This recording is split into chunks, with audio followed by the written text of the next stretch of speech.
Bonjour les amis, on se retrouve encore une fois de plus sur cette chaîne YouTube.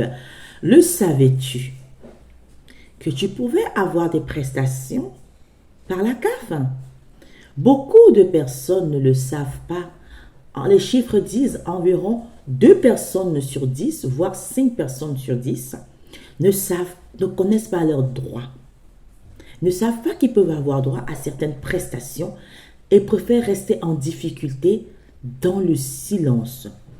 Aujourd'hui sur cette chaîne, je vais te partager les prestations que toi, en tant que parent, tu peux recevoir de la CAF ou toi, en tant que jeune actif, tu peux recevoir de ta CAF.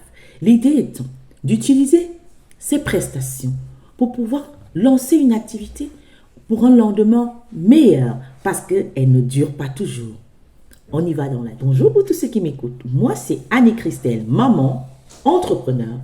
Aujourd'hui, nous allons dans notre rubrique couche, mais qui va en fait se relier à notre rubrique business. Nous allons parler de la CAF et des différentes prestations que l'on reçoit au travers de cette entité. C'est quoi déjà la CAF? Beaucoup de personnes pensent que la CAF, c'est un service public. Ayant travaillé à la CAF, je peux tout simplement vous dire que la CAF, c'est un service privé, c'est une entreprise privée qui est chargée de distribuer aux allocataires les fonds de l'État. Voilà. Donc, c'est en gros une entreprise parapublique, c'est assimilé public, mais c'est bel et bien une entreprise privée. Ceci étant, je voudrais déjà m'excuser pour l'image de la caméra. J'ai des problèmes au niveau de la luminosité. Tantôt ça devient noir, tantôt ça devient... Mais bon, j'ai déjà recommencé 6 fois. Donc, nous allons tout simplement continuer. Vous allez simplement écouter ce que j'ai à vous dire. Donc, nous allons aller à notre rituel. Vous savez qu'ici, sur cette chaîne, avant de commencer, avant de faire bouger nos méninges, nous parfumons. Aujourd'hui, je me suis parfumée avec Cri d'amour, l'un des parfums de ma première collection de parfums. Nous continuons notre aventure au sein de la CAF. La Caisse d'allocation familiale, qui est la CAF, vous propose des prestations en tant que jeune actif, en tant que parent, et quand vous rencontrez des accidents dans votre vie, des difficultés dans votre vie. Il y a beaucoup de prestations familiales, sociales, qui vous sont reversées par la CAF. Aujourd'hui particulièrement, je vais vous briefer un peu sur à peu près l'ensemble des prestations, mais nous allons faire un point sur tout ce qui sera prestations familiales. Est-ce que vous le savez qu'il existe des prestations pour votre vie professionnelle? En tant que jeune actif, vous avez droit, ou en tant que sans activité, en France, vous avez droit à ce qu'on appelle le RSA. Le RSA, c'est le minimum par mois. Je vous laisse le soin d'aller chercher le montant. Vous me laisserez un commentaire. Le montant au 1er avril 2023. Parce que les prestations familiales augmentent au mois d'avril de chaque année. Si vous ne le saviez pas, je vous le dis. Donc, je vous laisse le soin d'aller vérifier le montant du RSA parce que nous n'allons pas nous attarder là-dessus. Vous avez droit à ce qu'on appelle la prime de revenu, la prime d'activité, autant pour moi, qui est une prime qui vous est donnée en fonction du travail que vous avez. Donc, si vous travaillez, vous avez droit à une prime d'activité. Beaucoup de jeunes ne le savent pas. Moi, je travaille dans mon entreprise. Je dis toujours aux gens, est-ce que vous avez fait votre demande de prime d'activité? Non, je suis encore chez mes parents. Non, je l'ai fait. Ou alors d'autres personnes, les parents le font et ils reçoivent la prime sans dire à leurs enfants, vous avez droit à cette prime. Donc, il y a la prime d'activité pour les jeunes actifs et les moins jeunes actifs, pour les vieux actifs aussi. Tout le monde qui travaille en France, en fonction des ressources, vous avez droit à la prime d'activité. Nous avons ce qu'on appelle à la CAF le BAFA. Le BAFA, c'est un fonds qui est alloué pour des stages, pour régler vos stages, pour ceux qui veulent se former dans des activités de loisirs, dans tout ce qui est parc de loisirs. Vous pouvez vous former et utiliser le BAFA. Voilà ce qu'on avait à savoir pour notre vie professionnelle. Vous pouvez aller approfondir tout cela en allant sur macaf.fr. Nous continuons au niveau du logement. Nous avons les APL et les AL. Les AL. L'APL, beaucoup connaissent plus l'APL. L'APL, c'est une allocation personnelle au logement. Donc, c'est l'allocation au logement qui vous est reversée directement quand vous étiez un particulier. Quand vous louez chez un particulier, par exemple, vous allez louer votre logement chez Foncia, qui est autre qu'un logement social. Et Foncia, je ne sais pas, d'autres, c'est ce qui m'est venu dans la tête comme exemple, vous allez louer chez un particulier, vous allez recevoir directement dans votre compte l'APL. Et il y a aussi l'AL, l'allocation logement, qui est versée directement à votre bailleur quand en fait vous êtes dans un bail social. Dans un bail social, mais tout ça, ça s'appelle APL de façon courante. Mais dans un bail social, il faut savoir que vous pouvez alors verser directement l'APL et vous payez juste le reliquat. Et ceci étant dit, il y a beaucoup qui n'arrivent pas à bien gérer leur budget. Vous pouvez faire une demande à la CAF de reverser votre allocation logement directement à votre bailleur. Et comme ça, vous ne vous embêtez pas à calculer, mais vous payez directement le reliquat à la fin du mois. Ça peut aussi être plus facile pour vous pour gérer votre budget. Donc, par exemple, si vous avez un logement qui vous coûte 500 € et que votre APL ou votre AL, c'est 250 €, si vous êtes chez un particulier, vous pouvez demander directement à la CAF de reverser vos 250 € à votre bailleur. Et comme ça, vous n'avez qu'à faire le virement de 250 €. Si vous ne voulez pas vous embêter à attendre les virements de la CAF qui vont arriver le 5 ou le 6 du mois et que vous ne voulez pas voir sortir une grosse somme de votre compte, vous pouvez demander et cela sera fait aussi. Cela est possible. Et aussi, nous avons la prime de déménagement. Et oui, beaucoup de gens ne le savent pas, mais il y a une prime de déménagement qui existe. Cette prime de déménagement vous permet de prendre une société. Attention, vous devez aller auprès de votre CAF, chercher une société de déménagement, une société reconnue, agréée, qui vous fera un devis que vous allez déposer à votre CAF.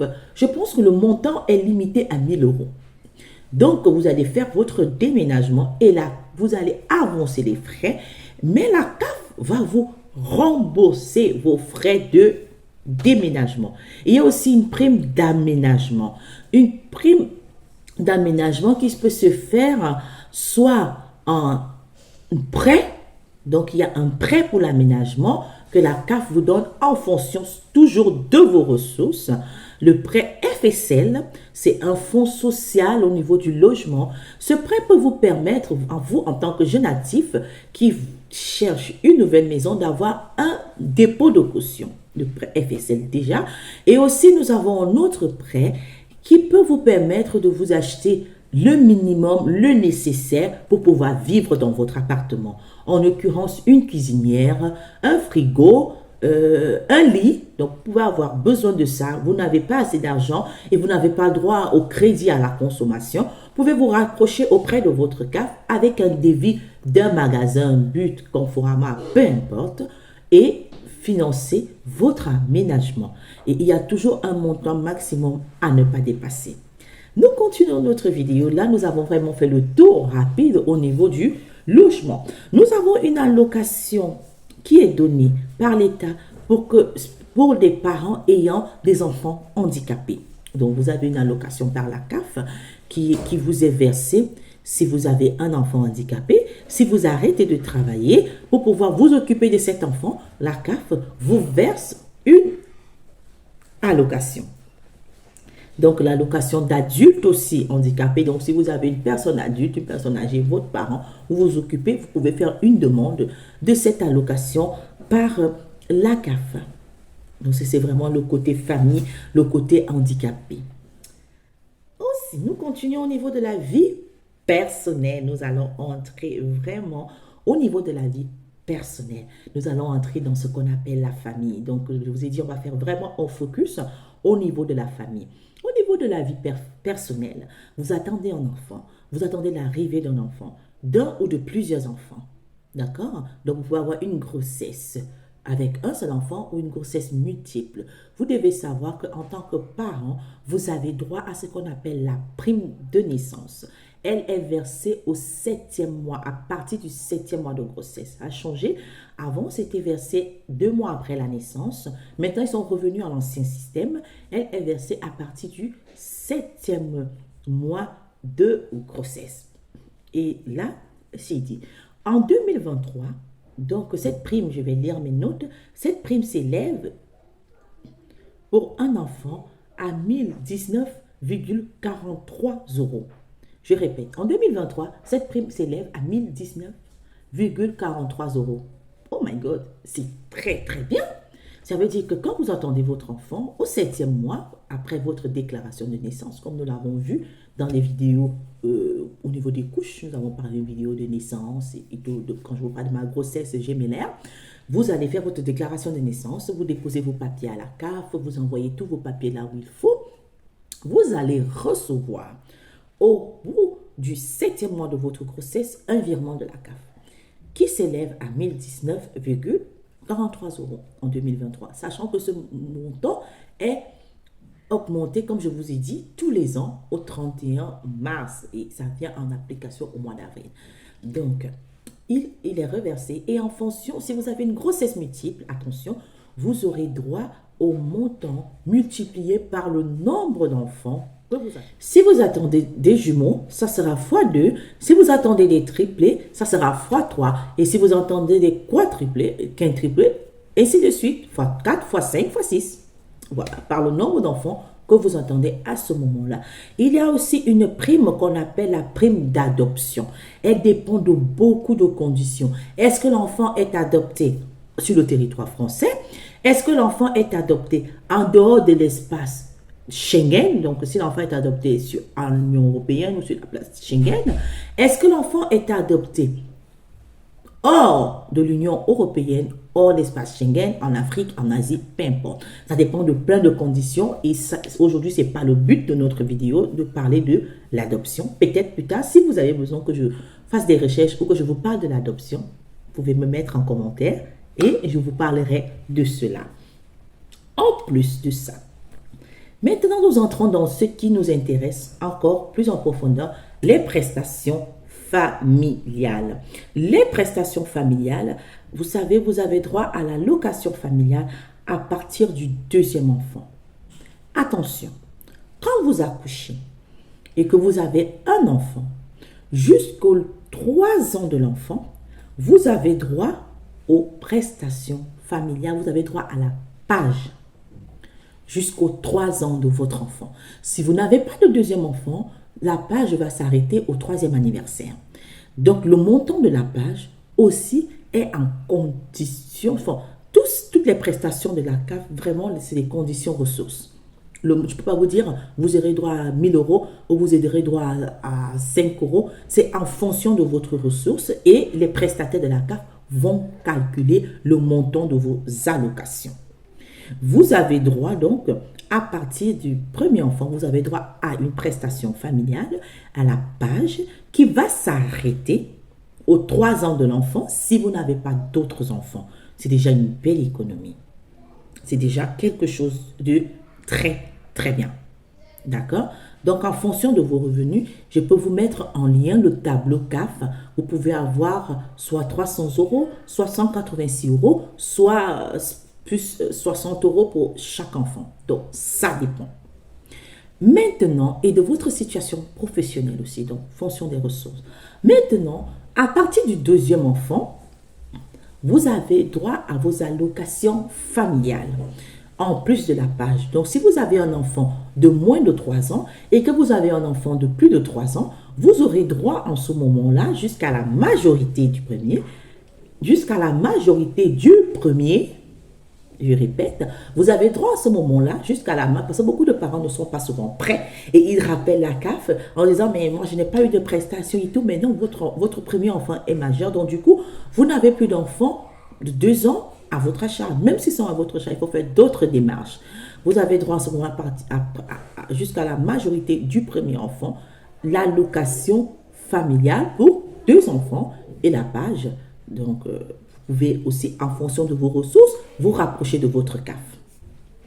Maintenant, quand vous avez 3 enfants, ainsi de suite, vous avez droit à la page et à l'allocation, aux allocations familiales. Nous avons la prépa, donc vous avez droit à la prépa, ce qu'on appelle les prestations partagées d'éducation. En temps plein, nous allons entrer là-dedans. Donc, si vous voulez arrêter de travailler pour un moment, pour vous occuper de votre enfant, vous aurez droit à la prépa soit à 80%. Si vous arrêtez de travailler, vous travaillez peut-être à 80%, vous aurez droit à votre prépa à 80%. Donc 20%, la CAF va vous payer 20% de ce que vous gagnez. Donc il y a un petit montant. Il ne va pas prendre complètement en charge tout ce que vous gagnez avant. Il y aura un montant en fait qui va s'élever. Je lis mes notes. D'accord? Il y aura un montant que la CAF va vous verser tous les mois.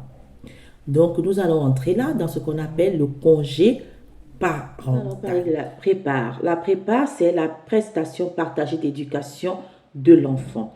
Si vous travaillez, vous arrêtez de travailler à temps plein ou vous arrêtez de travailler complètement, donc à temps plein, et si vous arrêtez de travailler à 80%, vous avez droit à ce qu'on appelle la prépare. Vous avez droit à ce qu'on appelle le congé parental. Et il existe plusieurs sortes. Si vous arrêtez de travailler, vous réduisez par exemple, vous travaillez à 80%, la CAF va vous verser 159,87 euros tous les mois en plus de votre salaire. Et si vous travaillez à 50%, le montant de la prépa va s'élever à 277,14 euros. Et si vous arrêtez de travailler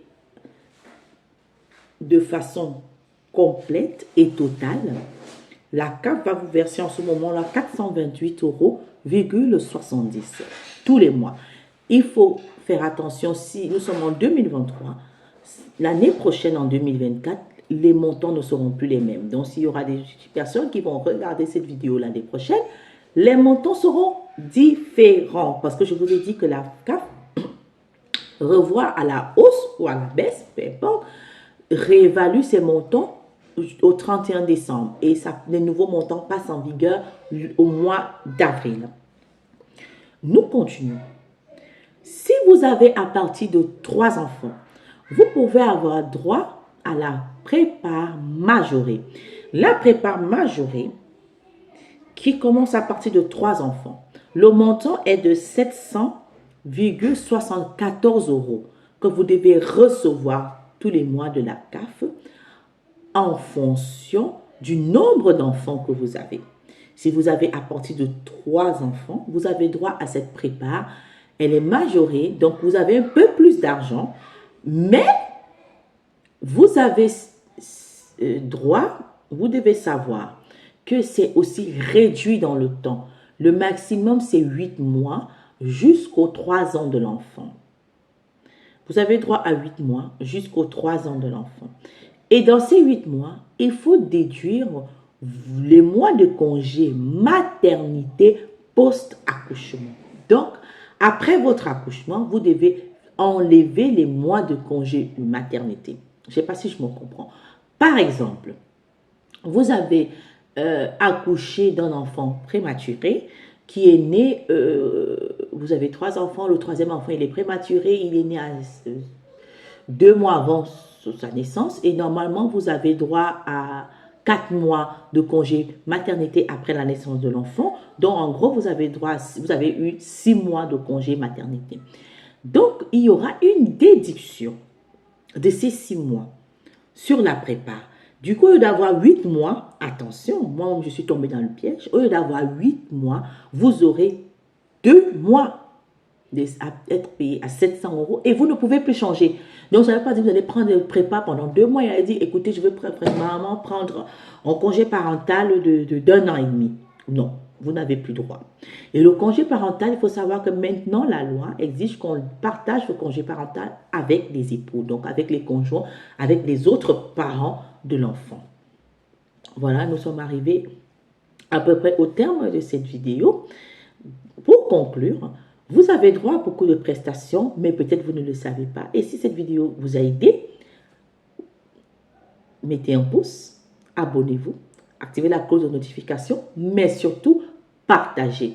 Et pour faire un trait d'union avec le business, vous pouvez vraiment, quand vous travaillez, soit épargner cet argent, l'argent qu'on vous verse pour votre enfant, c'est 100 euros, c'est 200 euros. Vous pouvez décider de les épargner jusqu'aux 3 ans de l'enfant ou jusqu'aux 18 ans de l'enfant pour faire le permis de l'enfant. Ou alors, vous pouvez décider de dire que bon, moi, je vais utiliser cet argent, je vais le tontiner, je vais l'épargner et ça peut me permettre de lancer mon business parce qu'aujourd'hui, je peux m'occuper de mon enfant, j'ai les moyens.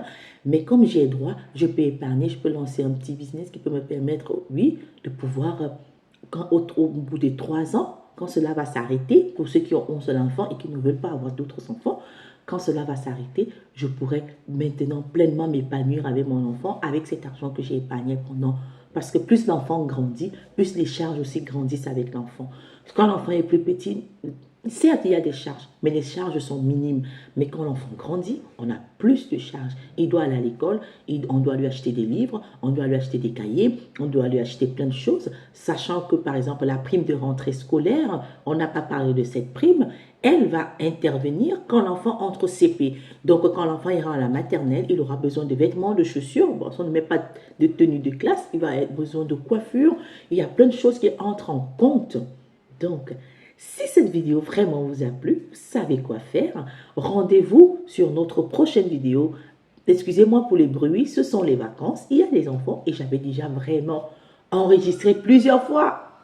Et là, j'ai décidé vraiment de vous enregistrer cette vidéo parce que j'ai trouvé que le thème est très important.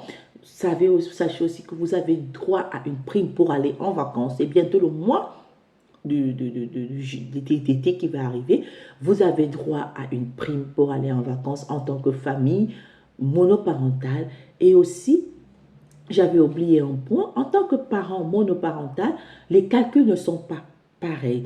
À la CAF, on a le seuil psychologique aussi. Donc, quand vous êtes marié et que vous êtes 2 parents dans la même maison avec les enfants, vous n'aurez pas les mêmes taux et ce qui est normal. Mais les femmes seules qui sont parents isolés, vous avez droit à beaucoup plus encore. Donc, rapprochez-vous de votre assistance sociale si vous en avez une. Et si vous n'avez pas une, vous pouvez vous rapprocher de la CAF et demander une assistance sociale. Vous avez droit. À la CAF, il y a un service social qui est là pour vous écouter, qui est là pour vous accompagner et qui est là pour vous aiguiller. Donc, voilà. Merci de m'avoir écouté, de m'avoir prêté votre oreille et à très bientôt pour une prochaine vidéo, cette fois-ci business. Nous allons parler dans la prochaine vidéo des idées business à lancer avec 500 € ou 500 000 francs. Merci. Ayez une agréable journée parfumée et à très bientôt.